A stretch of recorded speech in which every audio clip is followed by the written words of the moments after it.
2017 തിയേറ്ററിൽ മികച്ച അഭിപ്രായം നേടിയ ഒരു ദിലീപ് ചിത്രം ഹിറ്റായത്. അതിനുശേഷം 7 വർഷത്തെ കാത്തിരിപ്പാണ്. ഇടയിൽ പല സിനിമകളും റിലീസായെങ്കിലും പ്രേക്ഷക പ്രതീക്ഷകൾക്ക് എത്താൻ സാധിച്ചില്ല. ഈ സാഹചര്യത്തിൽ പവീഡ് കെയർടേക്കർ എത്തുമ്പോഴുള്ള അവസ്ഥ എന്താണ്? കൊട്ടിഘോഷിച്ചു വന്ന ബാന്ദ്രയും തങ്കമണിയെല്ലാം തിയേറ്ററിൽ അമ്പെ പരാജയപ്പെട്ടതിനു ശേഷം വീണ്ടും ഒരു ദിലീപ് ചിത്രം തിയേറ്ററിൽ എത്തുന്നു. കഴിഞ്ഞ കുറച്ച് വർഷങ്ങളായുള്ള ദിലീപിന്റെ ചിത്രങ്ങളൊന്നും പ്രേക്ഷക പ്രതീക്ഷകത്ത് ഉയരാത്തത് കൊണ്ട് തന്നെ പവീഡ് കെയർടേക്കർ എന്ന ചിത്രത്തിനും വലിയ പ്രതീക്ഷയൊന്നും ഇന്നലെ വരെ ഉണ്ടായിരുന്നില്ല. എന്നാൽ ചിത്രത്തിന്റെ ട്രെയിലർ ഇന്നലെ പുറത്തു വന്നതോടെ ആ അഭിപ്രായത്തിൽ വലിയ മാറ്റങ്ങൾ സംഭവിച്ചിട്ടുണ്ട്. ഒരു പക്ഷേ പഴയ ദിലീപ് ചിത്രത്തിലേക്കുള്ള ഒരു മടങ്ങിപ്പോക്കാവാം ഇതെന്നാണ് ഭൂരിപക്ഷ അഭിപ്രായം. ആവർത്തന വിരസതയില്ലാത്ത പല സന്ദർഭങ്ങളും രസകരമായ രംഗങ്ങളും 2 മിനിറ്റ് 35 സെക്കൻഡ് ദൈർഘ്യമുള്ള ട്രെയിലറിൽ കാണാൻ സാധിക്കുന്നു. കുടുംബ പശ്ചാത്തലത്തിൽ വരുന്ന കോമഡി ചിത്രങ്ങൾ എക്കാലവും വിജയിച്ചിട്ടുണ്ട്.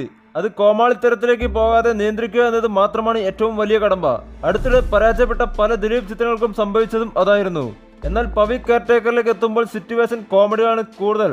ട്രെയിലർ കണ്ട പ്രേക്ഷകരായ നിങ്ങളുടെ അഭിപ്രായങ്ങൾ കമന്റ് ചെയ്യുക. വീഡിയോ ഇഷ്ടമായി ലൈക്ക് ചെയ്യുക. ചാനൽ സബ്സ്ക്രൈബ് ചെയ്യുക.